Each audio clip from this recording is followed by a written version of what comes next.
നിങ്ങളുടെ ഇഷ്ട പരമ്പരകൾ എക്സ്ക്ലൂസീവായി സൺ നെക്സ്റ്റ് ആപ്പിലൂടെ തികച്ചും ഫ്രീ ആയി. ഇപ്പോഴേ ആപ്പ് ഡൗൺലോഡ് ചെയ്യൂ.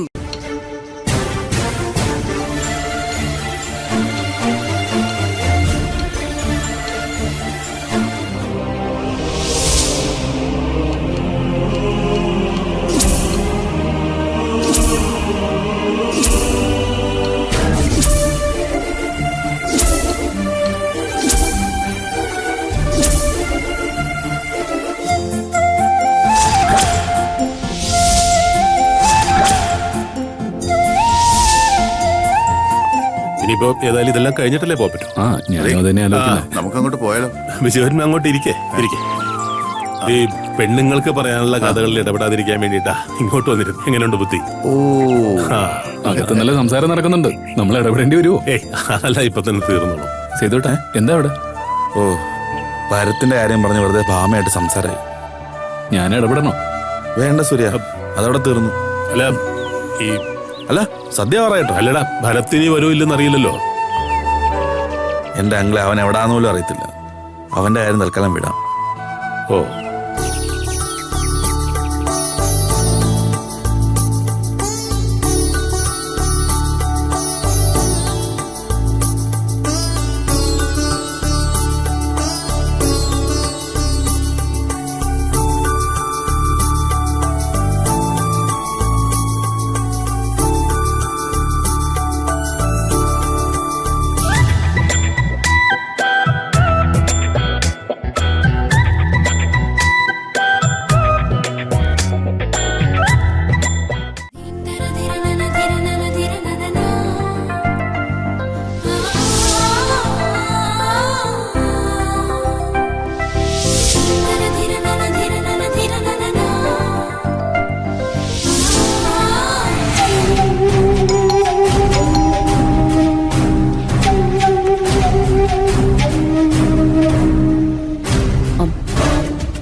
ആരാ?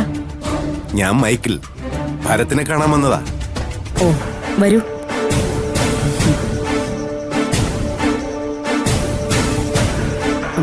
ഇരിക്കെ. എന്താ കാര്യം? എന്തെങ്കിലും വിശേഷമുണ്ടോ? എന്തെങ്കിലും കാര്യമില്ലാതെ ഒരാൾ അവനെ തേടി വരില്ലല്ലോ മാഡം.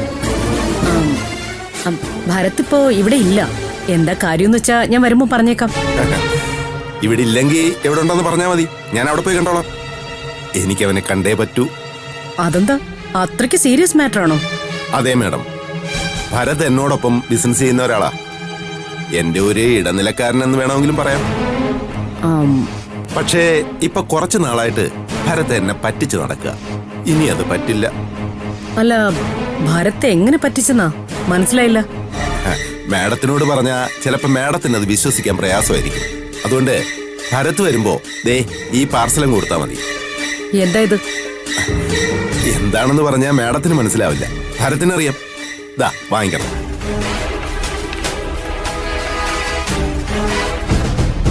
കുറച്ചുനാള് ഞാൻ സ്ഥലത്തില്ലായിരുന്നപ്പോ അവനത് എളുപ്പമായി. ഒരിക്കലും ഞാൻ ഇനി അവനെ തേടി വരില്ല എന്ന് അവൻ വിചാരിച്ചു കാണും. പക്ഷേ എനിക്ക് വേണ്ടാന്ന് വെക്കാൻ പറ്റില്ലല്ലോ. ലക്ഷങ്ങളുടെ ഇടപാടല്ലേ. ലക്ഷങ്ങളുടെ ഇടപാടോ? നിങ്ങൾ എന്തൊക്കെയാ പറയുന്നേ? എനിക്കൊന്നും മനസ്സിലാവുന്നില്ല. അതെ മാഡം, ഞാൻ വെറുതെ പറഞ്ഞതല്ല. ഭരത് എനിക്ക് 50 ലക്ഷത്തോളം രൂപയാണ് തരാനുള്ളത്. മാഡം ഞെട്ടണ്ട, ഞാൻ പറഞ്ഞത് സത്യം. പക്ഷേ അവനത് ആരോടും പറഞ്ഞിട്ടില്ല എന്നുള്ളത് എനിക്കല്ലേ അറിയൂ. അതുകൊണ്ട് ഭരത് വരുമ്പോ എന്നെ ഒന്ന് വിളിക്കാൻ പറയാം അവനോട്.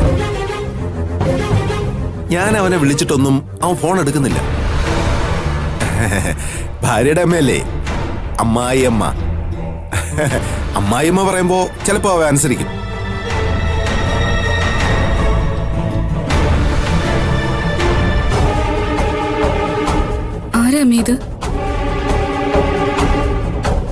ആഹാ, ഭരത്തിന്റെ സഹധർമ്മിണി ഇവിടെ ഉണ്ടായിരുന്നോ?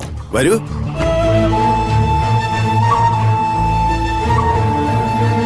ഇതാരാമേ? മനസ്സിലായില്ല. കണ്ടാ ചിലപ്പോ അറിയില്ലായിരിക്കും, പക്ഷെ കേട്ടാലറിയും. ഞാൻ മൈക്കിള്, ഭരത്തിന്റെ സുഹൃത്ത്. എന്താ ഇപ്പൊ മനസ്സിലായോ? ഞാനും ഭരത്തും തമ്മിലുള്ള അല്ലറ ചില്ലറ ഇടപാടുകളുണ്ട്. അതൊന്ന് ക്ലിയർ ആക്കണം. അതിനുവേണ്ടി ഞാൻ വന്നത്.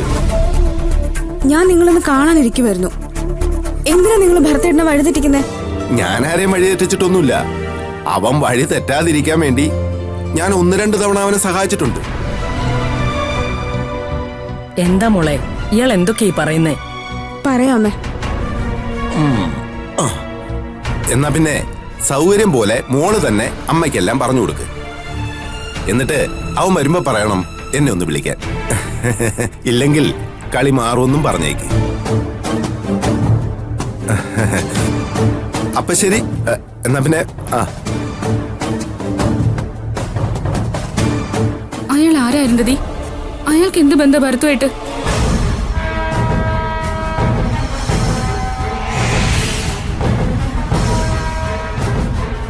എന്താ അമ്മ ഇത്? അയാള് തന്നതാ ഭരത്തിനെ ഏൽപ്പിക്കാൻ. അമ്മ എന്തിനാ ഇത് വാങ്ങിക്കാൻ പോയത്? എന്താടി, എന്താ ഇതിനകത്തെന്ന് നിനക്കറിയോ? അമ്മ, ഈ മൈക്കിള് ആളത്ര നല്ലതൊന്നുമല്ല. അയാൾക്ക് ഇല്ലീഗലായിട്ടുള്ള പല ഇടപാടുകളും ഉണ്ട്. ഭരത്തേട്ടനെ അയാള് പല വിധത്തിലും ചതിക്കാനും നോക്കിയിട്ടുണ്ട്. ഈശ്വര, ഇതെന്തൊക്കെയാ ഈ പറയുന്ന അരുന്ധതി? സത്യമാണ് ഭാമേച്ചി. ഭരത്തേട്ടനെ വഴിതെറ്റിക്കുന്നത് അയാളാ. ഈ പാഴ്സലിനുള്ളിലും അതുപോലെ എന്തോ ആണ്. എന്നാ ഇതൊന്ന് പൊട്ടിച്ചു നോക്കണമല്ലോ. അത് വേണ്ടമ്മേ. ഒരിക്കലും ഇങ്ങനൊരു പാഴ്സൽ പൊട്ടിച്ചതിന്റെ പേരില് ഉണ്ടാവാത്ത പ്രശ്നങ്ങളൊന്നുമില്ല. മനസ്സിലായില്ല. അമ്മയ്ക്ക് ഓർമ്മയില്ലേ എന്റെ കയ്യിൽ നിന്നൊരു മയക്കുമരുന്നിന്റെ പാഴ്സൽ പൊട്ടിച്ച് അമ്മ ക്ലോസറ്റിൽ ഫ്ലഷ് ചെയ്ത് കളഞ്ഞത്? ഇതും അതുപോലെ എന്തോ ആണ്. വെറുതെ ഇനിയൊരു പുലിവാലാക്കണ്ട. അരുന്ധതി, ഇതെങ്ങനെ വെറുതെ വിടാൻ പറ്റില്ല. പോലീസിനെ അറിയിക്കണം. പോലീസിൽ അറിയിച്ച ഒടുവിൽ നമ്മളായിരിക്കും തൂങ്ങുന്നത്. അറിയാലോ, വാദി പ്രതിയാവുന്ന കാലമാ. പിന്നെ നീ ഇത് എന്ത് ചെയ്യാൻ പോവാ? തൽക്കാലം ഒന്നും ചെയ്യുന്നില്ല. ആദ്യം ഭരത്തേട്ടൻ വരട്ടെ. എന്നാ പിന്നെ ഇത് എന്റെ കയ്യിൽ തന്നെ ഇരിക്കട്ടെ. എന്താ ഇതിന്റെ പിന്നിലെ ചുറ്റിക്കളിയെന്നൊന്നും അറിയണമല്ലോ. അറിയാനൊന്നുമില്ല അമ്മേ. ഭരത്തേട്ടന് ഇപ്പൊ ആവശ്യമില്ലാത്ത ഒന്നിനും പോവാറില്ല.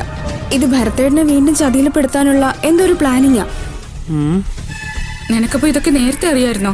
അറിയായിരുന്നു. ഈ മൈക്കിളിന്റെ കയ്യിൽ നിന്ന് ഓടി രക്ഷപ്പെട്ടിട്ടാ ഒരിക്കലും ഭരത്തേട്ടൻ ഈ വീട്ടിൽ വന്ന് കയറിയത്, എന്റെ മുറിയിൽ കയറി ഒളിച്ചതും. അന്നാ അമ്മ എന്നെയും ഭരത്തേട്ടനെ തെറ്റിദ്ധരിച്ച് കൂടുതൽ പ്രശ്നങ്ങളൊക്കെ ഉണ്ടാക്കിയത്. എന്തായാലും ഇനി ഭരത്തേട്ടനെ വഴിതെറ്റിക്കാൻ ഞാൻ അനുവദിക്കത്തില്ല. അമ്മ ഈ പാഴ്സൽ നശിപ്പിക്കാതെ വെച്ചോ, ഇല്ലെങ്കിൽ ഇത് തലവേദനയാവും.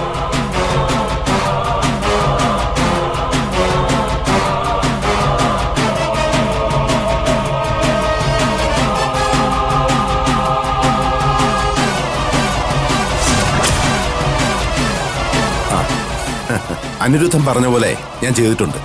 അറിയാലോ, ലക്ഷങ്ങളുടെ മുതലാ ഞാൻ അവിടെ കൊണ്ട് കൊടുത്തിരിക്കുന്നത്. അക്കാര്യത്തിൽ തനിക്കൊരു പേടിയും വേണ്ട. അതിനേക്കാൾ കൂടുതൽ കാശ് തനിക്ക് ഞാൻ തരും. എനിക്ക് അനിരുദ്ധനെ വിശ്വാസമാണ്. അറിയാലോ, എന്റെ പ്രധാന ലക്ഷ്യം ഭരത് ഒരിക്കലും സബ് ഇൻസ്പെക്ടർ ആവാൻ പാടില്ല. അങ്ങനെ സംഭവിച്ചാൽ അവൻ ആദ്യം ഒറ്റുന്നത് എന്നെ ആയിരിക്കും. അവനൊരു പോലീസുകാരനാകരുതെന്ന് തന്നെയാ എന്റെ ആഗ്രഹം. അങ്ങനെ സംഭവിച്ചാൽ അമ്പയുടെ സ്വഭാവം പാടെ മാറും. എത്രയൊക്കെയായാലും സ്വന്തം മകളുടെ ഭർത്താവ് ഒരു സബ് ഇൻസ്പെക്ടർ ആയാൽ സന്തോഷം കാണാതിരിക്കൂ. അമ്പയുടെ 2 മക്കളും സേഫാണെന്നൊരു ചിന്ത ഒരിക്കലും അവൾക്കുണ്ടാവാൻ പാടില്ല. അങ്ങനെ വന്നാൽ എന്റെ ഒരു ഉദ്ദേശവും നടക്കില്ല. ഭരത്തിന്റെ കാര്യം എനിക്ക് വിട്ടേക്ക്. അത് ഞാൻ വേണ്ടതുപോലെ തന്നെ കൈകാര്യം ചെയ്തോളാം. അല്ലെങ്കിൽ ഇപ്പൊ തന്നെ വേണമെങ്കിൽ അനിരുദ്ധന്റെ സഹോദരിയുടെ വീട്ടില് റെയ്ഡ് നടത്താനുള്ള ഏർപ്പാട് തന്നെ ചെയ്തേക്കാം. ഏയ്, അത് വേണ്ട. ഒടുവിലത് എന്റെ പ്ലാനിങ് ആണെന്ന് കരുതൂ. അല്ലാതെ തന്നെ അതിനുള്ള അവസരം വരും. ഭരത്തിന്റെ കയ്യിൽ ആ പാർസൽ കിട്ടിയ അവൻ ആദ്യം എന്നെ വിളിക്കും. പിന്നെ ബുദ്ധിപൂർവ്വം ഞാൻ കൈകാര്യം ചെയ്തോളാം. ശരിക്കും നമ്മൾ കുറച്ച് മുമ്പേ പരിചയപ്പെടേണ്ടതായിരുന്നു. എങ്കിലും ഇതിന് മുന്നേ പലതും നമുക്ക് ചെയ്യാമായിരുന്നു. അവയെ കൊണ്ട് എന്റെ മോളെ കല്യാണം വരെ കഴിപ്പിക്കാൻ പറ്റുമായിരുന്നു. സമാധാനപ്പെടാൻ ഒരുത്ത. ഓരോന്നിനും അതിൻ്റെതായ സമയമുണ്ട്. എന്നെ വിശ്വസിക്കുന്നവരെ ഞാൻ ഒരിക്കലും കൈവിടില്ല. അതെനിക്കറിയാം മൈക്കിളെ. അങ്ങനെ ഒരു മനസ്സ് മൈക്കിൾ ഉള്ളതുകൊണ്ടല്ലേ എന്റെ മകളെ നിരപരാധിയാക്കി പുറത്തു കൊണ്ടുപോകുന്നത്. ആണല്ലോ. സ്നേഹിച്ച കരള് പറിച്ചു തരും ഞാൻ. പക്ഷെ ദ്രോഹിച്ച പിന്നെ ഞാൻ മനുഷ്യനല്ലാതാവും. അനിരുദ്ധ സമാധാനപ്പെട്. ഭരത്തിന് ഞാൻ ഇനി കൊടുക്കാൻ പോകുന്നത് വളരെ സ്ട്രോങ് ആയിട്ടായിരിക്കും. അതോടെ ഭാവനയുടെ ഒരു ചിറകങ്ങ് പോവും. അനിരുദ്ധന്റെ പെങ്ങടെ കുടുംബത്തിന് പേരുദോഷവും ഉണ്ടാവും. താങ്ക് യു മൈക്കിളെ, എനിക്കത് മതി.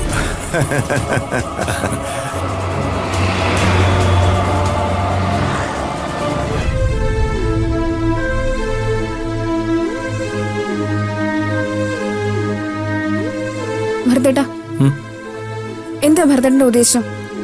എന്തുദ്ദേശം? മനസ്സിലായില്ല. ആ മൈക്കിൾ ഇവിടെ വന്നിരുന്നു. എന്താ മൈക്കിൾ എന്ന് കേട്ടപ്പോ ഞെട്ടിയത്? ആരും ഞെട്ടി? ഞാൻ ഞെട്ടേണ്ട കാര്യം എന്താ? ദേ ഭരതേട്ടാ, വെറുതെ അഭിനയിക്കരുത് കേട്ടോ. ഭരതേട്ടനെ തേടി അയാൾ എന്തിനാ ഇവിടേക്ക് വന്നത്? എനിക്കറിയില്ല. ഞാൻ അയാളോട് ഇവിടെ വരാൻ പറഞ്ഞിട്ടുമില്ല. എന്തിനാ മൈക്കിൾ ഇവിടെ വന്നേന്ന് കൂടി പറഞ്ഞു കൊടുക്ക അരുന്ധതി.